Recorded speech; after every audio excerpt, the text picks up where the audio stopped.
Então, quando a gente começa a não definir tão bem esse sono, né, e a gente começa a se prejudicar, né? Então, vamos seguir essa linha do tempo em relação ao desenvolvimento. Tinha os videogames, tinha as escolas, né? Aí veio o TDAH, por exemplo, nós temos que fazer muita atividade física, e hoje nossos filhos fazem inglês, natação, faz arte marcial, faz futebol, estuda na escola, estuda em casa, né? Então tem os compromissos, vai à missa, tem uns que ainda ajudam na igreja. Então tem uma série de componentes que tem multitarefas. E nós também temos multitarefas como profissionais. Aí nós casamos, nós temos filhos, nós temos preocupação, nós temos um, dois empregos para melhorar a renda. A mulher que ficava só em casa ordenando a casa, ela sai de casa para trabalhar, né, e quer ter filho, que a mulher, muitas delas, a maioria, ela quer ter essa maturidade de ter a vida plena, não só de ser uma esposa, de trabalhar fora, mas de ter filhos também.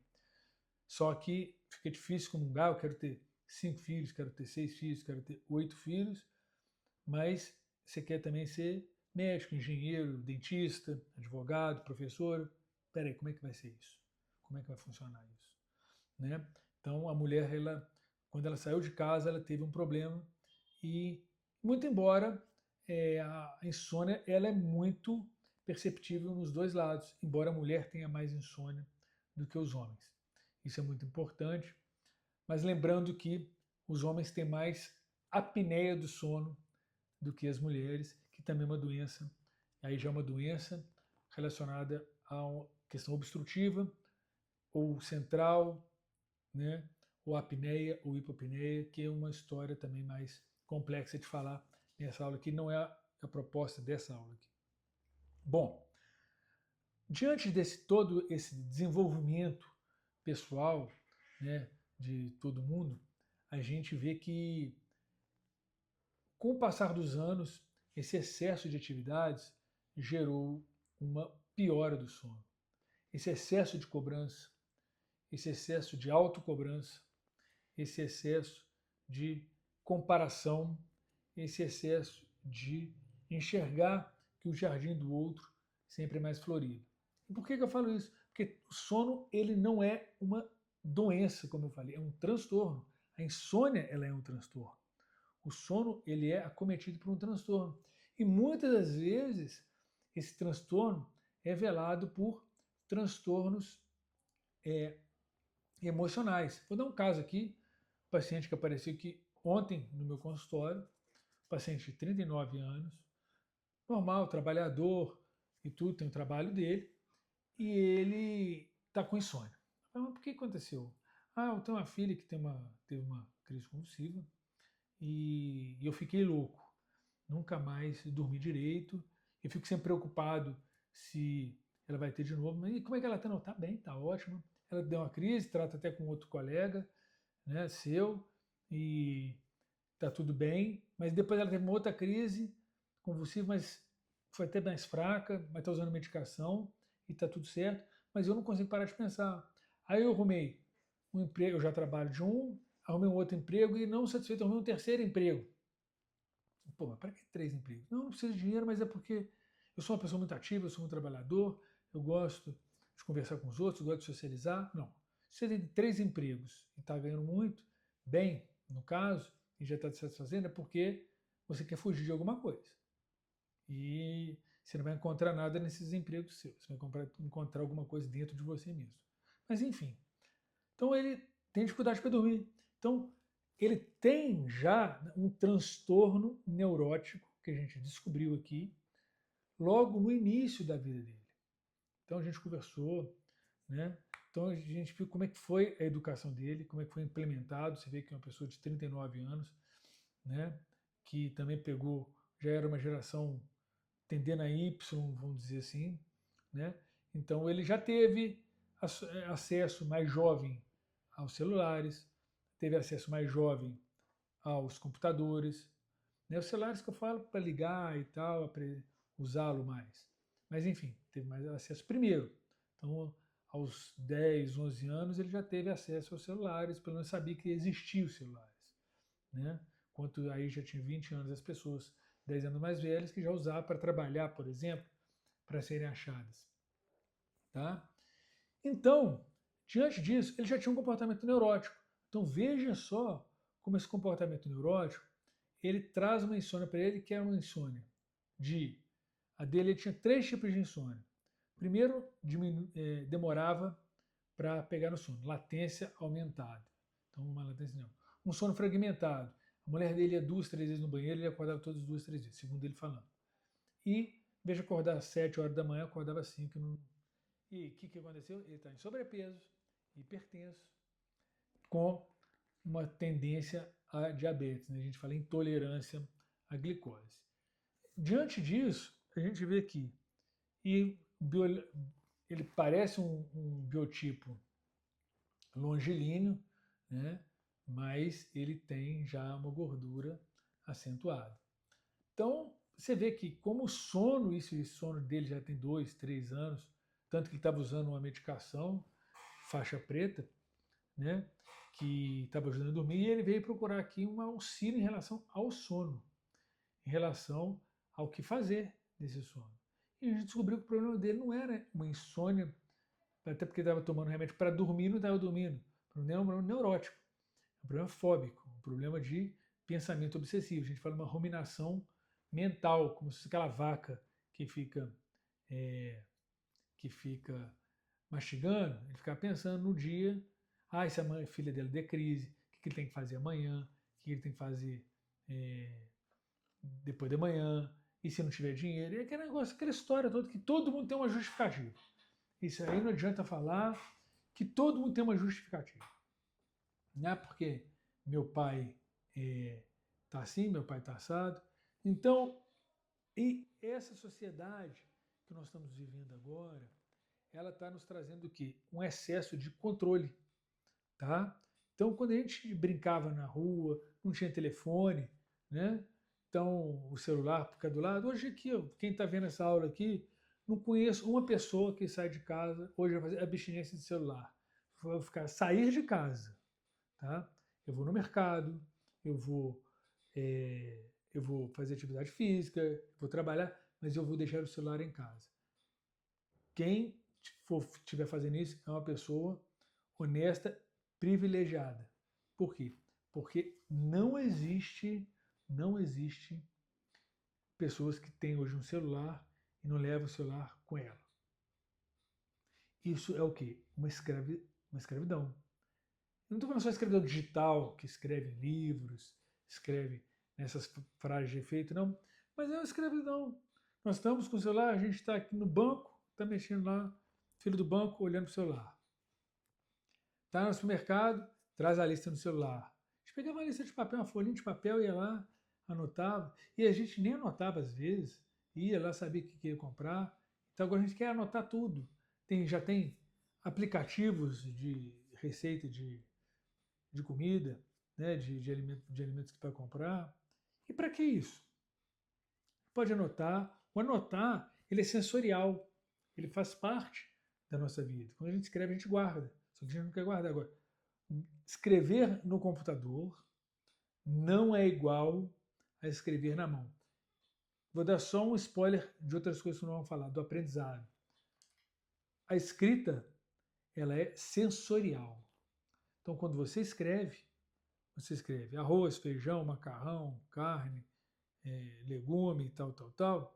Você levou da sua mão para o cérebro na área do córtex pós-central, que é a área da memória gnóstica, né, de reconhecimento, e leva para a memória do hipocampo o que você tem que comprar. Então, você, com certeza, você vai ter essa memória. Mas eu não quero falar isso agora, porque senão não vai dar tempo de eu falar. Vou ter assunto para falar na próxima aula, então eu vou falar sobre a insônia. Então a gente acha que o grande culpado hoje é o celular. Todo mundo coloca a culpa no celular. E de fato, o celular ele vem com uma grande culpa. Libera muita dopamina, aquela rolagem de tela, dopamina, áudio, grita e tal. Mas o mais importante são a falta de respeito dos ritos a serem realizados, né? As mães, quando saem de casa, hoje muitas das vezes elas não voltam para casa.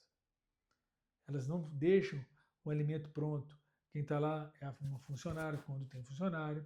Então, ela acontece o seguinte, ela tem um grande problema de, como é que eu vou dizer? Ela tem um grande problema de orientação em casa. Então, a criança vai lá, toma um café de manhã, às vezes a mãe não está em casa, acorda um pouco mais tarde, a mãe não está em casa. Na hora do almoço, a mãe não está em casa, e chega à noite, ou está em casa, enfim. Mas em algum momento do dia, né, essa alimentação, ou esses ritos não estão em casa. Então o que acontece? Ela chega cansada, o pai chega cansado, liga a televisão, que é um fast food para o cérebro, e deixa a criança lá brincar, do celular, jogar videogame, de ver televisão junto também, ver um jogo de futebol e tal, os jogos são tarde, e tudo muita emoção. Então, o que mexe com o sono não é o celular, não é o computador, não é o videogame, não é só a tela. A emoção que aquilo traz. A emoção que aquilo traz, ela é muito importante. Porque até uma conversa, uma discussão calorosa, você vai discutir com seu marido, conversar com sua esposa, a respeito de um assunto desagradável, você fica com raiva, gera o que? Insônia. Então, é a liberação das emoções do nosso cérebro antigo, em que nós temos a situação emotiva, entre fugir e lutar, liberação simpática, adrenalina circulando. Então, esse é o grande problema do mundo atual. E a ruminação mental. A ruminação mental, ela é um grande problema, porque eu estou acabando a aula hoje, poxa, o que eu vou fazer amanhã? Né? Nossa, amanhã tem que trabalhar, amanhã tem que dar aula, eu tenho que vir no consultório, eu tenho que pegar meu menino, eu tenho que ir à missa, eu tenho que fazer eu tenho que ir no supermercado, tenho que comprar peixe, enfim. Então tudo isso gera para a gente um grande problema, porque a gente começa a ter uma ansiedade antecipatória. E a ansiedade antecipatória é a causa da insônia. A liberação de dopamina e de noradrenalina, principalmente, quando a gente fala em dopamina é prazer, dopamina é legal, mas é a noradrenalina que nos deixa com insônia, que o celular também libera, que a cafeína também libera, que o cigarro também libera, que o álcool também libera, né? Que alguns tipos de alimentações liberam. Então a gente tem que ficar muito atento a isso. Mas as conversas de WhatsApp, ponto importantíssimo aqui talvez, o mais importante que eu deveria falar são as conversas de WhatsApp, grupos de WhatsApp, discussões sobre política, manda um vídeo, o Instagram, no caso de ver vídeos polêmicos que libera adrenalina, mexe lá no nossa parte emocional, no nosso simpático, nossa raiva, que a raiva e o medo, eles estão no mesmo sítio, eles liberam os mesmos neurotransmissores, mas a decodificação é diferente. E aí gera o que? Insônia. Gera ansiedade. Liberação de noradrenalina. O coração palpita, acelera, dormência, e isso gera um quadro desconfortável. Então, quando a gente entende que essa insônia ela é um quadro comportamental, a gente, obviamente, tem que mudar o nosso comportamento. Não, vou tomar uma faixa preta, vou tomar um remédio para sono, vou tomar melatonina, vou tomar um carabidiol, vou tomar as drogas Z, vou tomar um relaxante muscular. Tudo isso vale. Só que é um antídoto. Ele não é uma solução em definitivo. O definitivo, ele é uma questão de comportamento. E esse comportamento a gente consegue através de muitas técnicas, de muitas coisas, e que a gente tem que fazer, como tudo, aprender na vida, como se fosse andar de bicicleta. Ou reaprender andar de bicicleta. Ou aprender como se dorme, que às vezes nunca aprendeu a dormir. Sempre dormiu com a televisão ligada, sempre dormiu com a luz acesa, que faz mal também, que dorme mal. Sempre dormiu com música no ouvido e por aí vai. Então, para a gente finalizar isso, existem as drogas. Falaram muito mal dos benzodiazepínicos, né? Que é as questões a questão primeiro do clonazepam, antigo Rivotril que está saindo do mercado, aí tem diazepam, bromazepam, clonazepam, alprazolam, todos esses aí, que alternam a neuroplasticidade, dá quadros demenciais, que nós tudo. É uma briga eterna, fala-se nos artigos, né, que dão alteração de neuroplasticidade. Eu tenho vários tipos de exemplo aqui, gente que nunca tomou e que tem quadro demencial, e gente que toma que tem quadro demencial, e gente que toma e não tem quadro demencial, e gente que não toma e não tem quadro demencial. Então, não há uma regra específica, tem alguns estudos nichados, até porque a indústria farmacêutica ela tem muitos interesses nisso. A droga Z, no caso Zolpidem, veio com um grande mote de não causar tanta dependência, e pelo contrário, dava um problema de muitas alucinações durante o sono, pessoas que dormiam, iam comer, não sabia o que comeu, de madrugada, então dava tipo uma hipnose, né? Então ele realmente era um hipnótico pesado. E, enfim, isso ficou muito perigoso, tanto que ele era faixa tarja preta, virou tarja vermelha, depois voltou para tarja preta e hoje queimaram os Zolpidem por completo. E agora tem Exopiclone, que tem uma vida mais longa, enfim. Né? Mas eu acho que tudo isso é, é uma fantasia, tudo isso é um medo desnecessário de não dormir. E qual é o problema de não dormir? Né? Se a gente ter os rituais de higiene do sono, a gente vai dormir de uma forma muito adequada. Mas tem que entender como funciona a higiene do sono. Porque para cada pessoa há um estilo diferente. Mas a higiene do sono, de forma geral, ela é básica para qualquer um. Então, quando a gente tem essa higiene do sono bem forjada, a gente consegue respeitar o nosso corpo. Só que a gente não quer respeitar. Final de semana é diferente de dia de semana, feriado é diferente de não feriado. Então, gira todo um espectro de muita complexidade. Então, eu acho que isso fica muito aberto, em que a gente tem várias propostas de tratamento, mas o grande pilar de estudo é entender que a maioria das pessoas tem uma insônia ocasional, né, que são transtornos, não é uma insônia física. Tem também pessoas que dormem demais, mas que têm qualidade de sono ruim, então isso percebe-se muito bem. Terceiro, o medo de não dormir não tem nenhum tipo de justificativa. Quantas vezes mães dormiram mal porque o filho chorou, teve doente e tal, e no outro dia levantaram e trabalharam por meses a fio, né, e não tiveram problema nenhum. E quarto, os remédios, como sempre, nesse caso da insônia, são remédios que vão maquiar a vida dessas pessoas, vão trazer uma qualidade de vida razoável, mas tem todo um efeito colateral essas medicações. E as medicações naturais, elas são naturais, mas se elas são naturais e elas são produzidas no corpo, por que a gente não consegue produzi-las naturalmente? Né? Porque alguma coisa nós estamos fazendo errado. E a gente quer terceirizar. Ah, porque isso, por causa daquilo. Não, porque a gente não faz a higiene do sono adequado. Se a gente fizer a higiene do sono adequado, a gente consegue resolver isso muito bem. Mas, para finalizar, eu acho que o grande problema é a insônia nos adolescentes. Eles estão muito ligados a conflitos.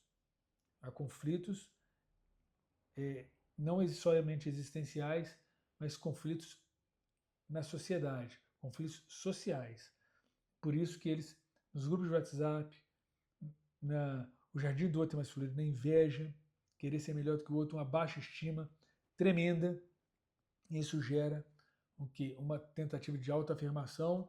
Eles entram no celular, entram em conversas, fazem de tudo e acabam dormindo mal, e isso vira um ciclo vicioso. Entra lá na frente, baixo rendimento escolar, acha que tem TDAH, acha que tem transtorno espectro autista, acha que tem depressão, acha que tem ansiedade. E, na verdade, isso tudo é uma questão comportamental. Então, tem um livro muito importante do psicólogo Rudolf Allers, que fala da educação do adolescente, que é uma fase muito difícil, que é a fase de como a gente vai educar esses adolescentes, porque é uma fase de transição hormonal, uma transição da vida infantil, né, de dentro de um núcleo, para uma vida de sociedade, em que eles vivem numa maior sociedade. Portanto, e eles têm que lidar com uma série de desafios, frustrações, vitórias e derrotas. Mas isso são cenas para o próximo capítulo, próxima aula. Espero contar com vocês. Um abraço e até breve. Tchau, tchau.